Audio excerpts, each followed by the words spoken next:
Bonsoir, je suis ravi de vous retrouver pour une nouvelle histoire. Avant de commencer, un grand merci à vous d'être là et de prendre le temps d'écouter mes récits. Si ma voix vous aide à vous endormir, pensez à vous abonner et à liker la vidéo. C'est un petit geste qui soutient mon travail et m'encourage à vous offrir encore plus d'histoires.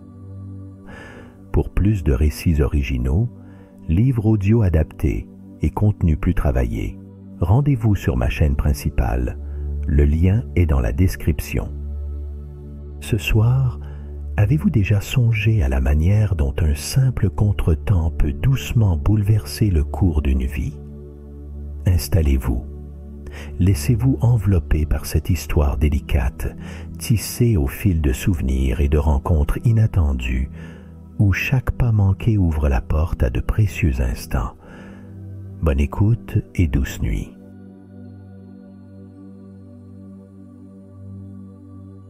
Paul posa son carnet à la couverture bleu nuit sur la table, juste à portée de main.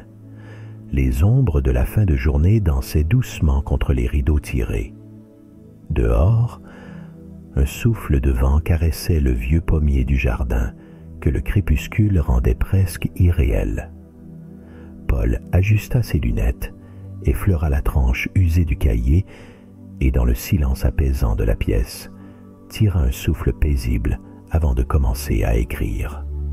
Son regard se perdit un instant par la fenêtre, là où, adolescent, il rêvait de fugues et d'aventures, là où tout lui paraissait autrefois immense et chargé de la promesse des départs.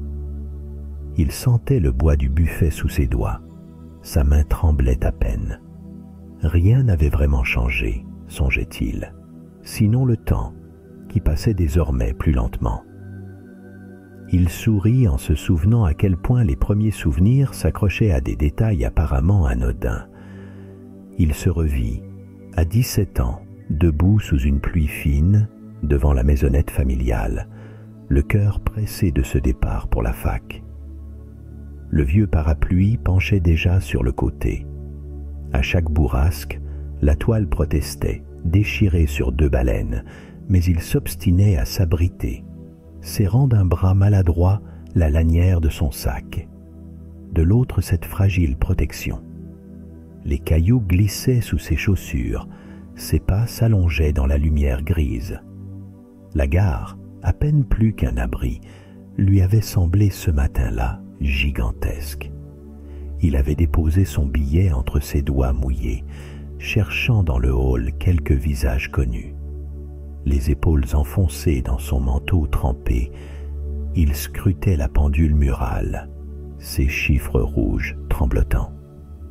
La pluie tambourinait sur la verrière, chaque goutte déformant un peu plus la silhouette floue de ce train attendu. Paul se rappelait ce moment suspendu, cette sensation aiguë de solitude mêlée d'excitation, avant le premier grand trajet seul. Il s'était avancé sur le quai désert, sous la pluie, guettant le grondement proche de la locomotive. Mais au lieu du soulagement, un courant d'air plus fort balaya le quai. D'un coup, le manche du parapluie céda. La toile se retourna, battant contre le vent, arrachant un rire nerveux à Paul. Alors qu'il s'efforçait de remettre un peu d'ordre dans son désastre, la sonnerie du quai retentit sèchement. Le train glissa dans la lumière humide, ses fenêtres jaunes filant devant lui sans ralentir. Ses gestes se figèrent. Tout en lui hurlait d'avancer, de tendre la main, mais il resta debout, ankylosé, le parapluie désormais inutile à ses pieds, à regarder les wagons défiler lentement, puis disparaître. Le silence retomba, piqueté seulement par le martèlement de la pluie. Paul ramassa son parapluie inefficace, songeant qu'il ne savait pas quoi faire. Rentrer chez lui, attendre le prochain train, téléphoner à un parent. Les solutions affluaient, maladroites, dans la panique légère d'un premier grand retard. À 17 ans, Paul n'imaginait pas que cette minuterie accidentelle pèserait sur tant d'autres journées. Il croyait à un détail sans conséquence, juste un faux départ, le genre de mésaventure qu'on oublie vite. Pourtant, c'est ce matin précis qu'il choisissait aujourd'hui de raconter, avant tous les autres. Le banc de la salle d'attente était encore froid de la nuit. Paul posa son sac au sol et se laissa tomber, luttant contre l'agacement. Le train filait déjà loin, sa journée déraillait avant même d'avoir commencé. Derrière la vitre grise, la pluie persistait. Sur le banc voisin, une jeune femme aux cheveux courts referma un livre à la couverture écarlate. Elle posa les yeux sur Paul, hésita. Le silence s'étira, alourdi par le chuintement de la pluie. « Vous l'avez manqué aussi, le 7-28, dit-elle enfin. Sa voix avait un timbre feutré, presque amusé par la situation. Paul tourna la tête, surpris de rompre aussi vite sa solitude matinale. Il lui répondit par un rire bref, retenu, cherchant ses mots. « Oui, depuis 5 minutes seulement, et j'ai déjà l'impression d'avoir raté ma vie entière. » Ils s'observèrent un instant, à la fois gênés et soulagés de ne pas être seuls dans ce contretemps. Elle s'appelait Lucie. Il le comprit à la voir relire son prénom sur une vieille carte de bibliothèque. Paul, à son tour, déclina son identité. Loin de l'anonymat du quai, la salle d'attente devenait minuscule, leur donnant l'illusion d'une mésaventure partagée. Lucie fit glisser son livre vers Paul. C'était un roman russe, épais, plein de noms à rallonge. Il eut un sourire circonspect. « Je n'ai jamais réussi à dépasser la 3e page des auteurs russes, je l'avoue. »« Je comprends. Mais l'hiver dernier, je me suis promise d'en finir au moins un. On y trouve des beautés inattendues, à condition d'accepter de s'y perdre. » Paul acquiesça, se rappelant ses propres lectures d'adolescence, hésitant entre poésie française et polar sans ambition. Ils parlèrent de la difficulté de la discipline, du confort des phrases familières, Lucie évoquant la chaleur étrange qu'on ressent lorsqu'on lit à voix basse, en écharpe ou blotti sur un lit défait. Leurs paroles coulaient, hésitantes au début, riches à mesure que l'un trouvait l'autre attentif. Lucie sortit un vieux baladeur à cassette qu'elle gardait précieusement dans son sac, comme pour s'attacher à une époque. Elle proposa d'écouter un morceau, partageant l'écouteur avec Paul dans un geste surprenant d'intimité. La voix d'une chanteuse tchèque ancienne emplit doucement l'espace, couvrant la pluie. Paul, d'ordinaire renfermé dans ses silences, admit son amour des vinyles qu'il collectait en cachette dans le grenier familial. La musique, pour tous deux, semblait combler l'attente et l'anxiété du retard, y posant un baume inattendu. Autour d'un sourire discret, Lucie évoqua son refus de posséder un téléphone portable. Paul, mi-amusé, mi-admiratif, se moqua doucement de sa propre dépendance aux objets connectés, de ses listes de lecture enregistrées dans une application sans âme. Ils partagèrent, non sans un brin de nostalgie, des souvenirs d'encre sur les doigts et de bibliothèques poussiéreuses. La pluie cessa d'un coup. Les poussières de soleil perçaient déjà les nuages, dorant les carreaux. La gare, qui s'animait à peine, leur parut un écrin fragile, étranger à la course du monde. Alors, sans y penser, ils laissèrent le prochain train partir sans eux, trop absorbés par le fil ténu de leur conversation. Les minutes dérivaient en douceur. Ni Lucie ni Paul ne furent pressés de les retrouver. L'attente ce matin-là se fit refuge inattendu et la promesse discrète d'une amitié naissante. Des années avaient passé, mais ce soir-là, la mémoire de Paul s'attarda, implacable, sur la sensation de la valve molle sous ses doigts et la vision dépitée de la roue aplatie de son vieux vélo bleu. Il avait tenté, en vain, quelques tours de pompe, le cœur battant face à l'ironie du sort. Déjà en retard, déjà rattrapé par le découlement du temps. C'était dans une petite gare périphérique, presque oubliée, où le train du soir ne se gagnait qu'au pas de course. Il s'était essuyé les mains sur son pantalon avant de remonter péniblement le quai, le souffle court, le train roulant loin, l'horaire affichant une ponctualité cruelle. Dans ce moment suspendu, la gare semblait déserte. Les néons bourdonnaient, projetant sur le béton une lumière laiteuse, oscillant entre veille et abandon. Paul s'accouda un instant sur une borne, contemplant l'étendue muette des rails. Un bruit de semelle, discret, attira son attention derrière lui. Un homme, grand, le dos solide malgré les années, se tenait là, cherchant de l'œil un repère dans la pénombre. Il portait un vieux manteau camel, fatigué et élégant à la fois. « Paul ?» La voix eut le même éclat que l'enfance retrouvée. Surpris, Paul redressa la tête, interloqué par la familiarité du timbre, par la façon qu'il avait de faire danser la dernière syllabe. « Arthur ?» souffla-t-il, non sans une émotion pudique. L'homme se fendit d'un sourire étonné.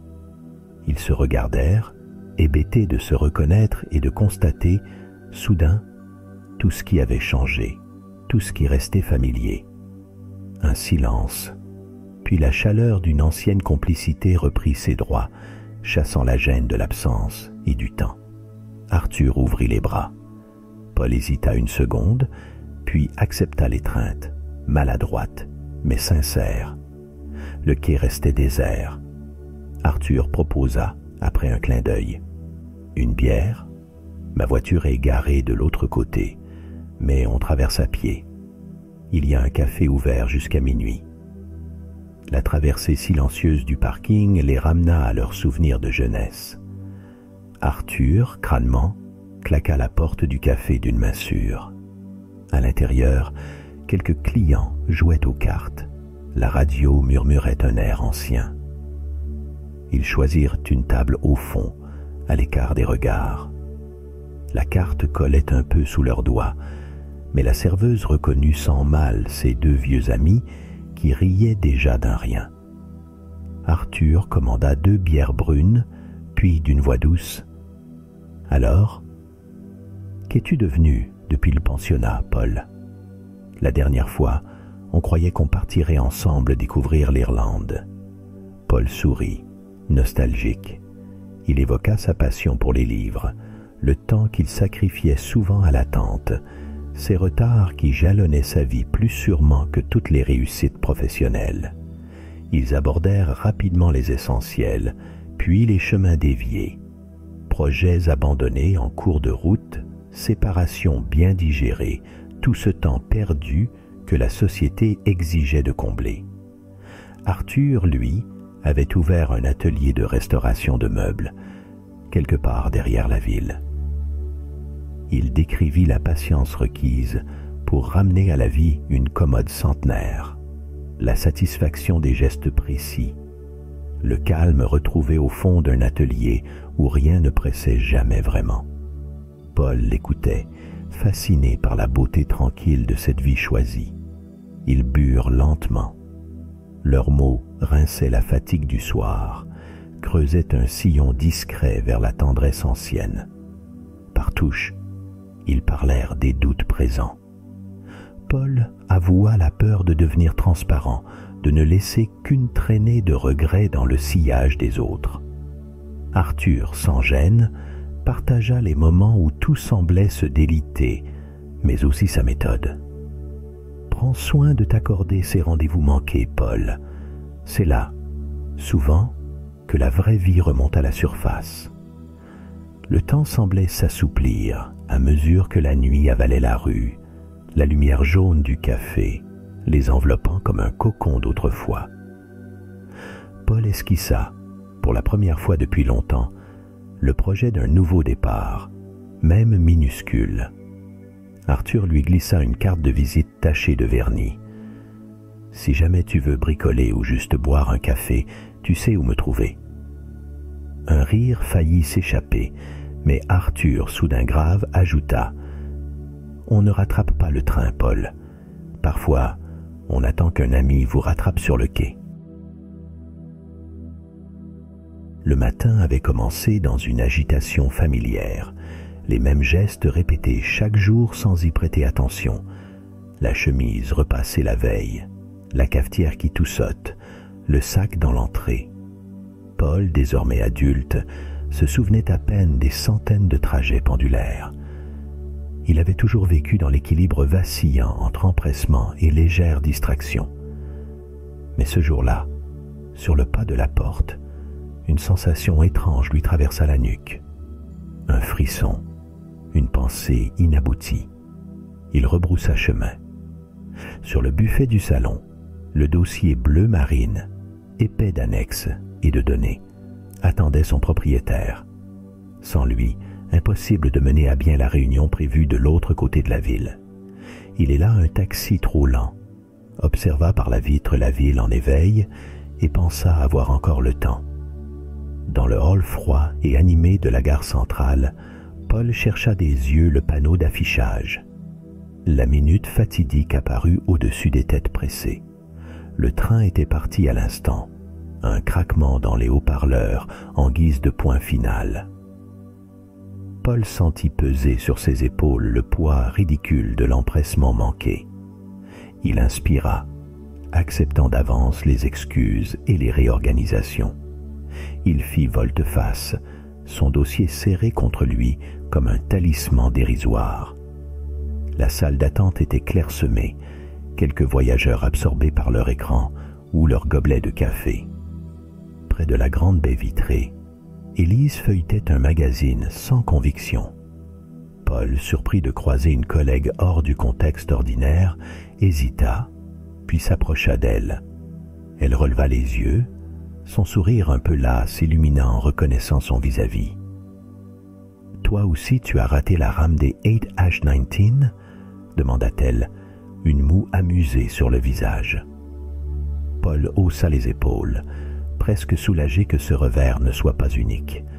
« Je n'aurais pas parié sur moi ce matin, mais j'ai laissé le dossier du projet sur le buffet. Tu sais, l'épais, celui dont tout le monde parle. » Élise éclata d'un rire léger qui résonna, inattendu, dans le vaste hall. Le fameux dossier de la discorde. Je me disais bien qu'il n'avait pas quitté ta mallette une seule fois pendant les réunions. Tu n'es donc pas infaillible, Paul. Un duo se forma, naturel, dans cette pause involontaire, le temps suspendu du prochain train. Ils s'assirent côte à côte sur la banquette en plastique, chacun cherchant à occuper la demi-heure qui les séparait du prochain horaire. Paul, d'abord réservé, se laissa peu à peu apprivoiser par la clarté discrète d'Élise. Ils évoquèrent le regain soudain d'activité printanière, les transports toujours incertains, l'art délicat d'arriver à l'heure sans jamais se presser vraiment. « Il paraît, dit Élise, en suivant d'un regard distrait les passants au dehors, que les trains ratés sont de petites brèches, peut-être une façon de nous faire croiser les bonnes personnes. » Paul trouva, dans l'insouciance provisoire de l'attente, une légèreté oubliée. La gêne des discussions de bureau céda la place à une conversation plus singulière, voyage rêvé, enfance perdue entre deux déménagements, leur étrange rapport au temps qui file. Ils se surprirent à nommer les mêmes livres, à détailler des souvenirs minuscules mais tenaces. Autour d'eux, la matinée se déployait. Un enfant traînait une valise rose. Une sonnerie lançait dans le hall sa note métallique. Un couple se tenait la main, rivé à l'instant. Élise, à un moment, fixa Paul d'un regard précis, mi-perçant, mi-bienveillant. « Je suppose que si je n'avais pas oublié mon badge, je ne t'aurais jamais adressé autre chose qu'un mail laconique. Les oublis sont de drôles d'architectes, tu ne trouves pas? » Il acquiesça, un peu ému. Cette brèche qui s'était ouverte lui paraissait précieuse, fragile et, sans comprendre pourquoi, inévitable. Les minutes filèrent comme un élastique détendu, et quand le haut-parleur annonça leur train, quelque chose s'était déplacé dans leur connivence. Avant de gagner le quai, Élise glissa à Paul un sourire rare, de ceux qu'on reconnaît des années plus tard. Ils marchèrent ensemble, bavardant encore, à la manière de voyageurs qui savent qu'ils ne se perdront plus vraiment. L'été avait posé sur la ville un drap tiède de lumière. Paul, en jean clair et chemise d'un blanc minéral, progressait vers la gare, l'esprit rêveur, les yeux battants au tempo lent du matin. L'idée d'une escapade avec Odile lui avait semblé délicieusement légère, une parenthèse volée à leurs habitudes. Pourtant, au moment d'entrer dans le hall, il crut d'abord à une farce. Un rideau de ruban jaune barrait son accès. Plus de train, une annonce grésillante indiquait un incident sur la voie. Il ressentit d'abord une contrariété enfantine, puis s'assit sur le quai, la valise à ses pieds. Autour de lui, quelques rares voyageurs cherchaient du regard un employé, un sens, une explication. Seule la rumeur lasse des haut-parleurs venait troubler le balai du soleil sur le béton. Le train suivant n'était prévu que dans 2 heures. De l'autre côté du quai, un homme posait un grand carnet sur ses genoux et leva vers Paul un visage constellé de rougeur et de malice. Il installa ses crayons autour de lui comme une pagaille ordonnée. Paul hésita à sortir son téléphone, puis, sans bien savoir pourquoi, préféra observer cet inconnu qui griffonnait déjà avec fougue. L'homme se redressa subitement. Il avait ce regard direct, un brin gourmand, qui démasque les introvertis. « Vous attendez aussi le prochain, hein ?» demanda-t-il. Paul sourit, déconcerté par la familiarité, sans apprêt du peintre. « J'ai raté mon train amoureux. Et vous ?» L'inconnu laissa éclater un rire large, comme la gare elle-même. « J'attends toujours quelque chose, à vrai dire. Mais aujourd'hui, c'est vous que j'attendais. Je m'appelle Julien. » La réplique, mi-plaisanterie, mi-profond mystère, déstabilisa Paul sans le fâcher. Julien tapota la place vide à côté de lui, invitant Paul à s'approcher. « J'ai remarqué votre manière de regarder. On dirait que vous goûtez le monde, sans le mâcher. Voulez-vous poser pour moi? Juste le temps d'une esquisse ou deux ?» Paul hésita à objecter. Il était un homme de chiffres bien plus que d'images, mais le temps lui appartenait, enfin suspendu. Il déposa sa valise, croisa les mains sur ses genoux et laissa son regard dériver au loin, vers le balai discret des ombres et des pigeons effrontés. Julien sortit un morceau de graphite, le fit rouler sur le papier, traça des traits à la fois vifs et incertains. Pendant qu'il dessinait, il lançait à voix basse des commentaires sur la lumière qui caresse les visages, la nuque fragile qu'on oublie de regarder, la façon dont un homme rêve même en pleine gare. Paul se surprit à détendre ses épaules, à sentir sous sa chemise le vent léger du matin, à jouer le jeu de la pose sans la raideur d'un autoportrait. Julien parlait de Cézanne, de la façon dont une pomme posée sur une nappe pouvait devenir le centre d'un univers. Il partagea ses doutes de peintre insomniaque, sa tendresse pour les modèles passagers, la beauté fugace de l'attention qu'on dépose sur les inconnus. Les minutes passèrent ainsi, dans un silence troué de confidences. Paul éprouva soudain la sensation d'élargir ses contours habituels, d'entrer dans une sorte de disponibilité diffuse, comme si la rencontre ouvrait une brèche dans sa perception du monde. Quand l'esquisse fut terminée, Julien lui tendit le carnet. Paul y découvrit son visage, plus doux, plus lucide que dans le miroir.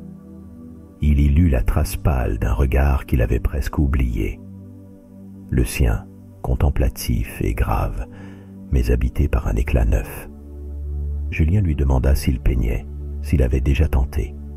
Paul répondit que non, jamais, ou de façon distraite, enfant. Julien fouilla alors dans son sac et lui donna un petit carnet vierge, accompagné d'une boîte de craie grasse. Essayez. Ce n'est qu'un autre langage. Et si jamais vous ratez un train à nouveau, posez le monde, même maladroitement. On se rate soi-même quand on ne se tente pas. Paul sentit naître en lui un frémissement singulier, une impatience nouvelle d'oser la maladresse des couleurs, le tremblé du geste, la liberté secrète d'un trait sur la page. Le haut-parleur annonça le prochain train. Paul remercia Julien d'un signe, esquiva la valise. Julien, déjà replongé dans ses croquis, lui lança un clin d'œil complice, avant de disparaître dans le remous humain du quai. À la retraite, Paul avait retrouvé le goût des surprises infimes que la vie sème sur les trottoirs. Ce matin-là, il s'apprêtait à retrouver son frère Marc, vieux complice d'aventures tranquilles, pour un voyage sans destination annoncé. Le billet était prêt, Marc devait l'attendre à la prochaine gare, et Paul avait en main la promesse d'un week-end fraternel, simple et joyeux.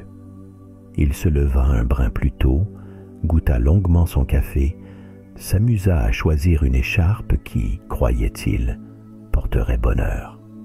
Tout était prêt, jusqu'à ce que la voix fluette du haut-parleur annonce, avec l'indifférence légère des fatalités régulières, un retard indéterminé. Le train de 9 heures ne partirait pas. Marc pouvait bien patienter.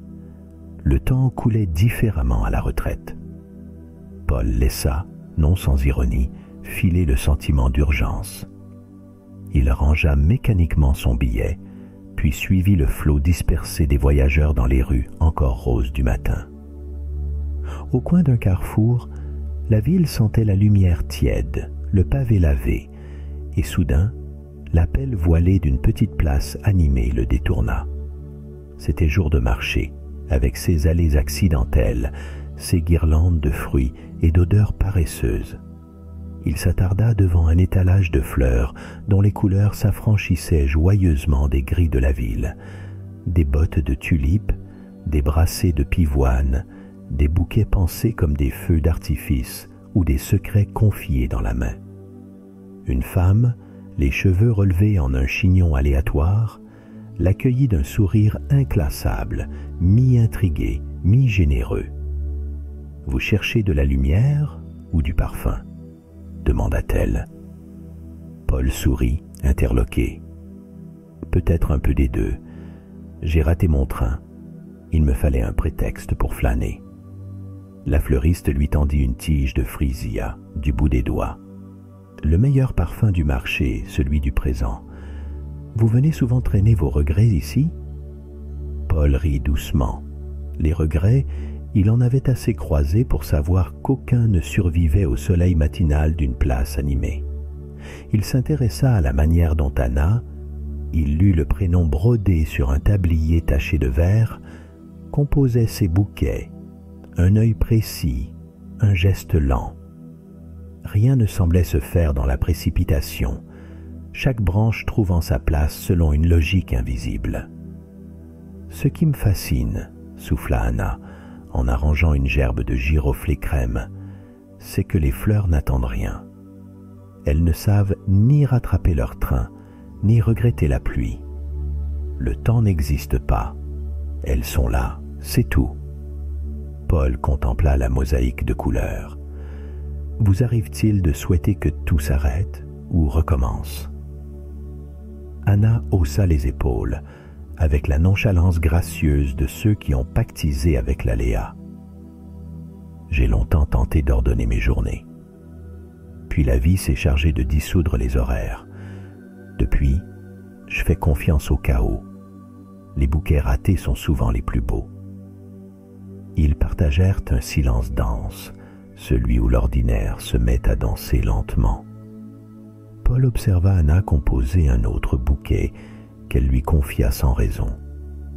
Le velours fragile des pétales éveilla en lui une gratitude étonnée, la certitude tranquille d'un instant parfaitement inutile. Anna enroula la ficelle autour de la tige, l'effleura du regard. « C'est un secret du métier, mais je vous l'offre. Quand tout échappe, respirez. Ici et maintenant. Le reste, on s'en remet au vent. » Paul remercia, sentit le poids délicat de la brasser contre son torse, puis se perdit dans la foule la plus légère du marché, comme on marcherait dans un rêve dont on ignore encore le réveil. Paul se souvenait distinctement de cette nuit d'hiver, de ce froid mordant qui s'était insinué jusqu'à ses os sous le manteau gris.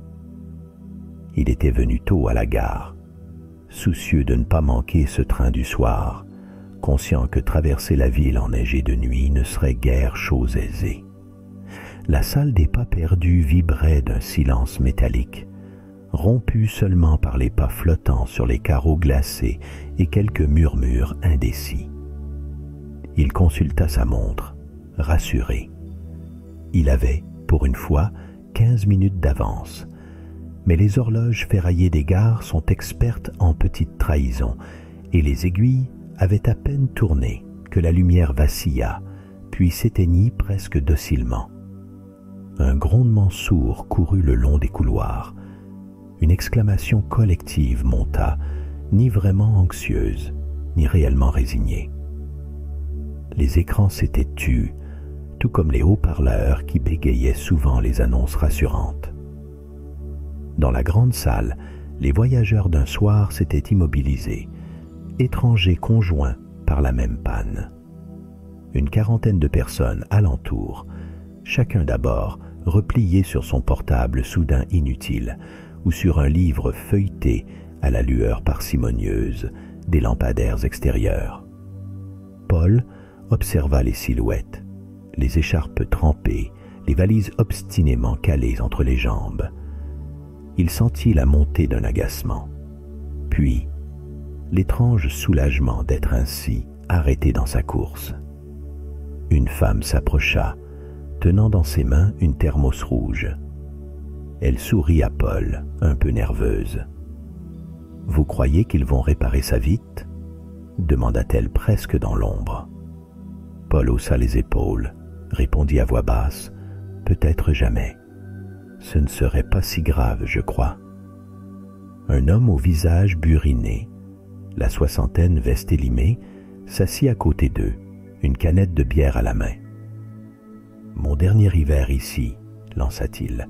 À chaque panne, c'est la même histoire.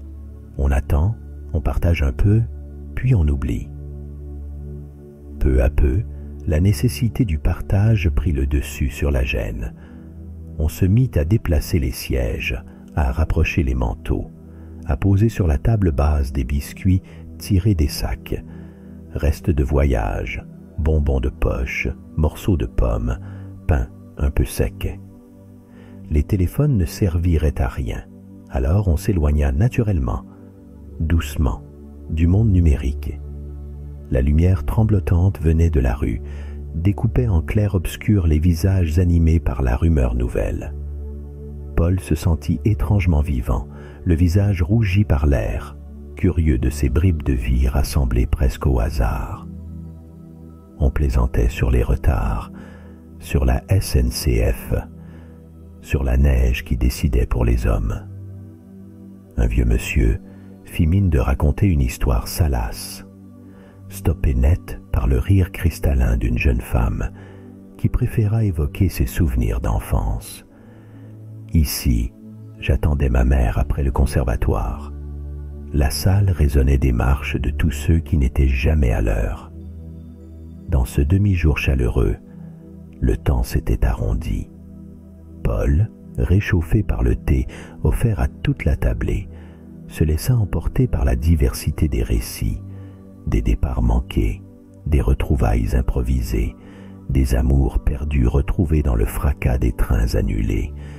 Les confidences glissaient, anodines et précieuses, et les rires rebondissaient contre les arches de béton, donnant à la salle abandonnée l'allure d'un salon privé. Au gré des histoires partagées, un sentiment diffus de fraternité s'installait, une sensation de mieux-être, d'évidence, née de l'aléa.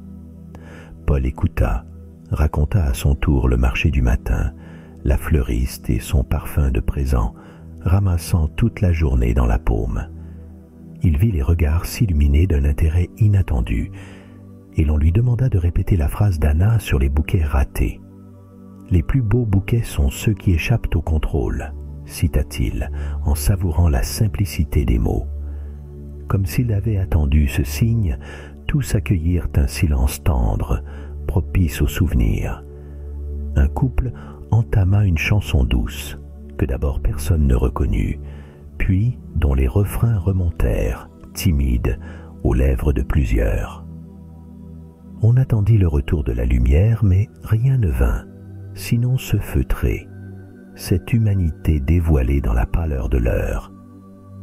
Les trains pouvaient bien rester immobiles encore longtemps. La soirée respirait, lente et inédite, dans un entrelac d'inconnus désormais liés. Le vent du petit matin s'infiltrait dans les rues pavées d'une ville inconnue, et Paul avançait, la valise roulant sur les joints inégaux. Encore un train raté, pensa-t-il, mais l'idée ne porta aucune aigreur. Il s'était trompé de quai, le contrôleur avait haussé les épaules. Le prochain départ n'aurait lieu que dans 3 heures. À 58 ans, il avait appris à regarder cette marge imprévue comme une page blanche. Derrière l'embrasure d'un bistrot, un store de toile bleue palpitait. Paul devina une atmosphère à l'ancienne. Lampes incandescentes, tables de bois, chaises bistables qu'on glisse pour sentir une trace d'ancrage au sol. Il entra. La lumière enlaça son visage buriné. La rumeur du percolateur monta, puis s'accorda à ses pas hésitants. Il choisit une table près de la vitrine où la buée dessinait des promesses. La serveuse, fine et vive, suggéra une brioche dorée à la confiture d'abricot. Paul accepta avec un sourire. Il posa sur la table son carnet fatigué, le stylo au bout des doigts, sans l'ouvrir tout à fait. Autour de lui, quelques habitués feuilletaient leurs journaux. À la table voisine, une femme aux cheveux poivre et sel, épaule droite, tirait nerveusement sur la page d'un cahier. Ses lèvres bougeaient, d'abord silencieuses, puis un murmure s'échappa. « Non, non, ce n'est pas ça, le rythme. » Paul détourna délicatement le regard, mais la femme releva le sien dans un éclair de connivence. « Pardon, je marmonne quand j'écris, » dit-elle. Paul esquissa un sourire timide. « J'écris aussi, mais seulement pour me souvenir. » Elle referma son cahier, visiblement soulagée d'une échappée. « Pour vous souvenir de quoi ?» La question, pourtant simple, retentit comme un écho dans la matinée qui naissait. Paul hésita. De tous les trains que j'ai ratés dans ma vie, de ce qui s'est effrité sur les quais, des gens croisés, des errances qui m'ont fait oublier l'heure. La femme parut interloquée, puis ravie. Voilà un sujet à creuser. Je m'appelle Claire. J'écris des romans, enfin, j'essaie. Elle ricana, légère. Vous savez, ce sont souvent les instants perdus qui font les meilleurs débuts de récit. Paul s'imprégna de cette affirmation, la laissa tournoyer dans sa tête, la force tranquille de l'évidence.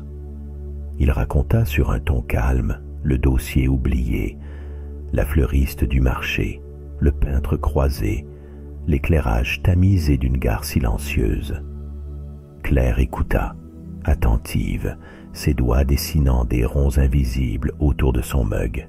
« Pourquoi n'en faites-vous pas un journal?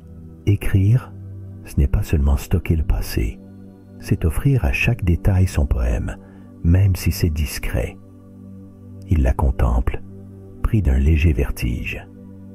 Sa voix était différente, ni rigide ni compassée, mais pénétrée d'une assurance tranquille, presque réconfortante. Il osa une confidence. « Je n'ai jamais osé tenir un vrai journal.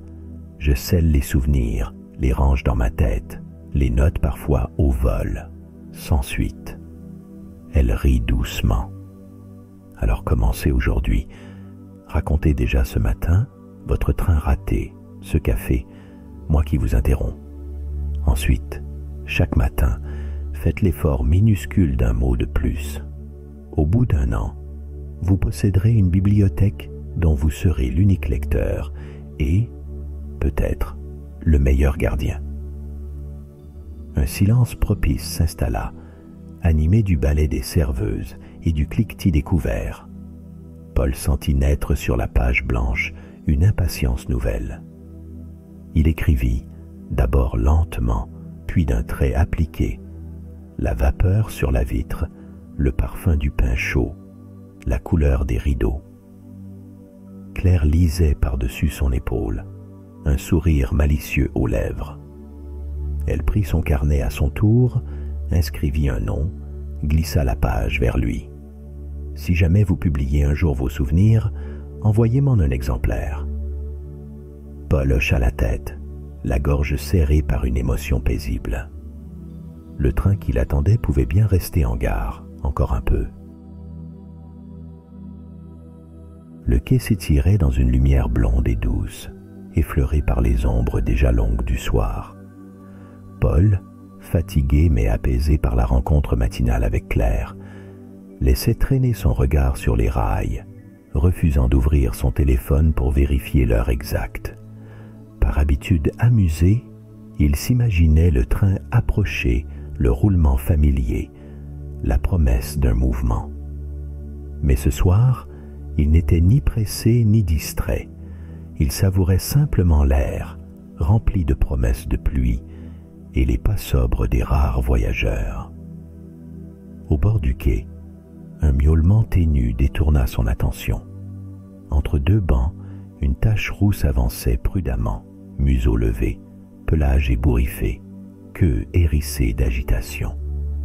Paul s'accroupit sans réfléchir, frotta ses mains l'une contre l'autre pour attirer l'animal. Le chat, un peu cabossé, hésita longuement puis bondit sur ses genoux, comme s'il avait trouvé là le refuge du monde. Paul sentit un élan tendre parcourir sa poitrine. « Bonjour toi, doux vagabond. Tu t'appelles comment ?» Le félin se frotta contre sa veste, ronron, obsédant, calme et tiède.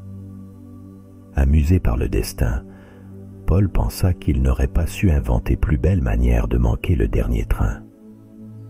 Le chat, il décida de l'appeler Pom-Pom à cause d'une touffe blanche sur la patte, le fixait avec les yeux larges, des confidences silencieux. Le froid se fit plus vif, coupant net la torpeur de l'instant. Autour d'eux, les bruits de la gare s'amenuisaient, quelques voyageurs pressés s'engouffraient déjà dans des taxis où les bras d'amis venus les attendre. Pom-Pom ne semblait pas vouloir partir. Paul sentit, à la frontière du rire muet, que toute décision plus raisonnable serait absurde. « C'est d'accord, viens, nous trouverons bien de quoi partager le repas. » Il glissa le chat dans la doublure ouverte de son manteau. Dehors, la nuit achevait de plier les ombres. Paul descendit du quai, le pas léger. D'ordinaire, rentrer chez lui signifiait ouvrir la porte sur le silence familier, allumer trop tôt la lampe du salon. Cette fois, il caressa le projet rare d'apprivoiser la présence chaude d'un compagnon inattendu. Dans la rue, les réverbères clignotaient paresseusement sur la chaussée mouillée. Pom-Pom, surpris par la ville, scrutait chaque angle avec une concentration drôle, les yeux écarquillés sur ce spectacle mouvant. Paul ralentit sa marche, heureux d'allonger la promenade. Cela prolongeait le hasard, accordait à l'instant une saveur nouvelle. Arrivé au portail, il laissa Pom-Pom explorer le jardin, flairer les vieilles pierres, renifler chaque parfum singulier. Lui-même s'immobilisa, flatté d'un sentiment duveteux, comme si la solitude s'amenuisait soudain à l'intérieur même de sa poche. Le chat le rejoignit, bondissant lestement sur le paillasson, puis d'un seul pas sur le rebord de la fenêtre. Paul entr'ouvrit la porte, alluma une veilleuse. La maison épousa l'accueil. Dans la cuisine, il improvisa un festin sommaire, du lait tiède et quelques miettes de poisson. Pom-Pom mangea avec la fébrilité d'un affamé, puis trotta jusqu'au fauteuil où Paul venait de s'asseoir. Le félin sauta sur ses genoux, enroula sa queue et, avec une confiance indécente, ferma les yeux. Paul, sa main posée sur le pelage souple, sentit le cœur du chat battre contre sa paume. Un contentement singulier monta en lui, paisible, inédit. Il pensa à la suggestion de Claire, à la lumière du matin, à l'avenir rond et chaud, comme un chat couché sur ses genoux. Pom-Pom remua doucement, puis reprit son sommeil, veillant sur Paul avec la fidélité tranquille d'une veilleuse et la promesse silencieuse d'une tendresse partagée jusqu'à la nuit future. Les jours s'égrenèrent, rythmés par les habitudes souples et rassurantes que Paul et Pom-Pom forgèrent, presque sans y penser, comme on tricote malgré soi une étoffe moelleuse d'habitude. Le matin, avant d'ouvrir les volets, Paul attendait le saut léger du chat sur le lit, ses pattes douces et pressées, réclamant la lumière du jour.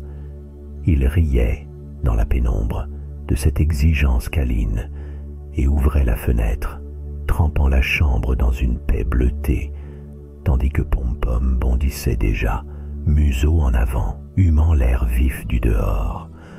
Aux heures longues, Paul retrouvait leur ritournelle silencieuse. Un livre entr'ouvert, un fauteuil usé, la présence ronronnante de Pom-Pom sur ses genoux. Il se surprenait même à lui parler tout haut, lui confiant les petits secrets de la journée, les regrets muets et les éblouissements passagers. « Tu sais, mon vieux, je n'aurais jamais cru que la solitude pouvait s'apprivoiser ainsi. » Le chat tournait la tête, semblait écouter, puis s'allongeait, déplié de toute inquiétude. Parfois, dans l'après-midi, il sortait explorer le quartier. Paul avançait d'un pas lent par habitude, plus que par fatigue. Pom-Pom ouvrait la marche, curieux, la queue dressée en bannière. Qu'il pleuve, qu'il vente, qu'il fasse soleil, l'aventure tenait en 3 rues et un parc, toujours différents sous leurs yeux conjoints. Les enfants saluaient le vieux monsieur et son chat roi. Quelques voisins s'arrêtaient sur une anecdote ou une caresse. Paul s'amusait de constater à quel point Pom-Pom avait le don de dénouer les solitudes alentours. Parfois, le soir venu, Paul hésitait devant son carnet. Les souvenirs des trains manqués, désormais couchés sur le papier, glissaient dans la lumière douce, comme une collection de pierres polies par l'existence. Il sentait moins la nécessité d'écrire. L'instant qui palpitait auprès de lui contenait sa propre saveur. Pom-Pom, allongé près de la lampe, semblait veiller sur chaque mot ou chaque silence indistinctement. À mesure que les saisons s'entraînaient l'une après l'autre, Paul comprit qu'il n'avait pas vraiment perdu de temps, tous ces jours-là, en ratant ses trains. Il avait cueilli, dans le désordre, des rencontres attardées, des amitiés merveilleusement incomplètes, des digressions fécondes. Pom-Pom était devenu le symbole tranquille de toutes ces interruptions fécondes, la douceur incarnée du hasard patient. Un soir d'automne, alors qu'un orage grondait derrière les fenêtres, Paul s'installa dans le vaste fauteuil du salon, une couverture sur les genoux et le chat roulé en boule contre lui. Il baissa la lampe, ferma les yeux, le cœur rasséréné. Les bruits du dehors s'estompaient, repoussés par la chaleur paisible de la maison. Pom-Pom releva la tête, frotta sa joue contre le poignet de Paul, puis se remit à dormir, fidèle gardien d'un royaume minuscule. Quelques battements discrets, un ronronnement qui se mêlait à la respiration calme. Dehors, les trains continuaient de filer, indifférents et lointains, traçant leur trajet sûr. Paul, immobile dans le halo tendre du présent, se laissait porter enfin par la tendresse simple d'un compagnon à la fourrure d'aube, persuadé que chaque détour, chaque absence, avait mené exactement ici. La nuit vint, doucement, refermer tout ce qui avait besoin d'être apaisé. Une dernière caresse dans le silence et la promesse douce, rien n'est jamais vraiment perdu, tant qu'il reste une lumière allumée derrière la fenêtre et une présence minuscule et fidèle pour veiller sur les rêves. J'espère que cette histoire vous a plu. Si c'est le cas, n'hésitez pas à vous abonner et à liker la vidéo. Je vous invite une fois de plus à rejoindre ma chaîne principale, où la narration, la prononciation et les histoires sont plus travaillées. Vous y trouverez des compilations, des livres audio et des récits plus originaux.